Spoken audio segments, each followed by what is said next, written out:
नमस्कार और स्वागत है आपका वेदांत मीमांसा में। मैं हूं आचार्य और इस चैनल पर हम संस्कृत के सनातन ज्ञान को आधुनिक जीवन से जोड़ते हैं। आज का यह विशेष एपिसोड समर्पित है विघ्नों को हरने वाले भगवान गणेश की स्तुति और उसके गूढ़ अर्थ को समझने के लिए। वेदांत मीमांसा का उद्देश्य है हमारे प्राचीन शास्त्रों और श्लोकों में छुपे गहरे ज्ञान को आपके जीवन में प्रकाशित करना। यहाँ आप पाएंगे अद्वैत, विशिष्टाद्वैत, भक्ति और कर्म की गहराइयों में उतरने का अवसर। यह एक ऐसा मंच है जहाँ शास्त्र केवल पढ़े नहीं जाते बल्कि जिए जाते हैं। तो आइए इस यात्रा में हमारे साथ चलें। क्या आपने कभी महसूस किया है कि कई बार चाहे हम कितना भी प्रयास कर लें, हमारे काम में बाधाएं आ ही जाती हैं?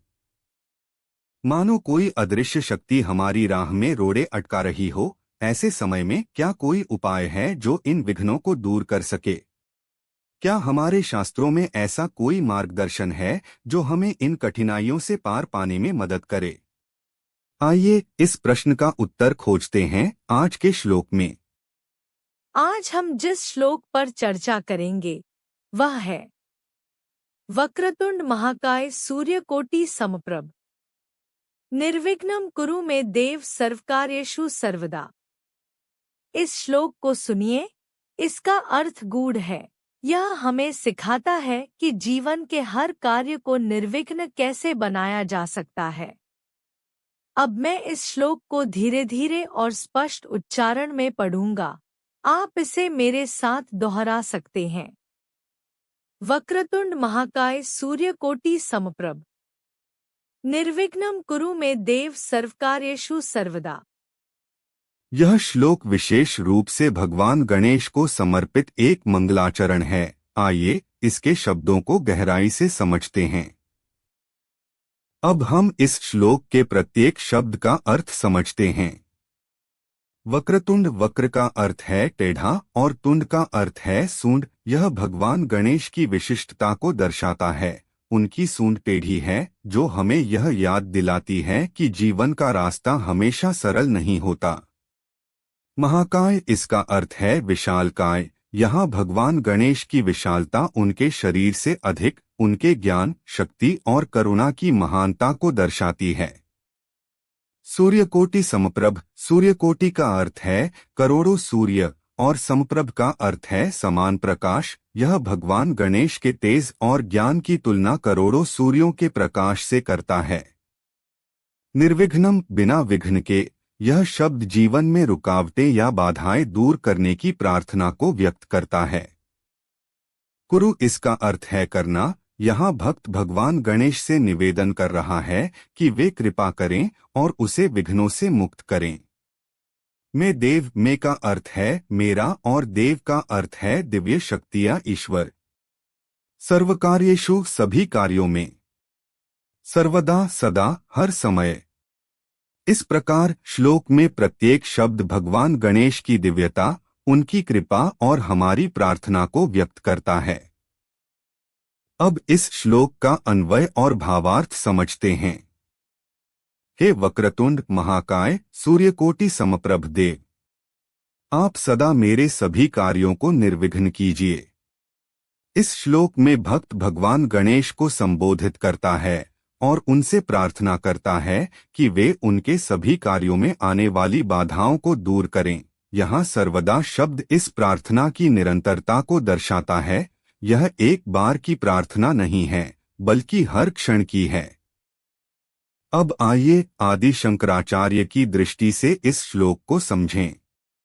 शंकराचार्य के अनुसार यह श्लोक केवल बाहरी विघ्नों की बात नहीं करता बल्कि हमारे भीतर के सबसे बड़े विघ्न, अहंकार और अज्ञान को दूर करने की प्रार्थना है।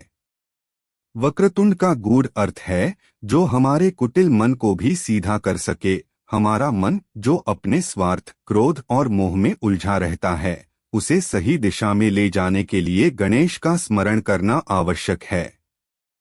सूर्यकोटि समप्रभ, यह केवल प्रकाश की बात नहीं करता बल्कि उस दिव्य ज्ञान की बात करता है जो अंधकार रूपी अज्ञान को नष्ट कर देता है। इस प्रकार श्लोक हमें यह सिखाता है कि किसी भी कार्य को प्रारंभ करने से पहले अपने भीतर के अहंकार और अज्ञान को दूर करना सबसे आवश्यक है। अब रामानुजाचार्य की दृष्टि से इसे देखें। रामानुजाचार्य का मानना था कि यह श्लोक शरणागति का प्रतीक है। जब भक्त यह कहता है निर्विघ्नं कुरु, तो वह अपनी असमर्थता को स्वीकार करते हुए भगवान पर पूर्ण रूप से आश्रित हो जाता है। सर्वदा यह शब्द रामानुजाचार्य के अनुसार भक्ति की निरंतरता को दर्शाता है। भक्ति कोई क्षणिक भावना नहीं है, यह एक सतत प्रक्रिया है।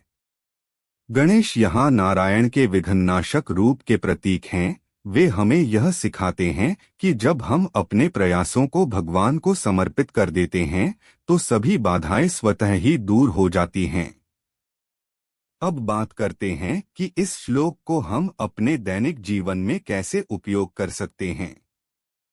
पहला उदाहरण, मान लीजिए आप अपनी नौकरी में बार बार असफल हो रहे हैं। आपको लगता है कि हर दिशा में बाधाएं आ रही हैं। इस श्लोक का पाठ आंतरिक शांति और आत्मविश्वास को बढ़ाता है, जिससे आप शांत मन से निर्णय ले पाते हैं। दूसरा उदाहरण, विद्यार्थी परीक्षा की तैयारी करते समय अक्सर तनाव में आ जाते हैं।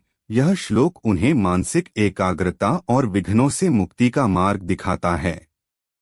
तीसरा उदाहरण, रिश्तों में समस्याएं।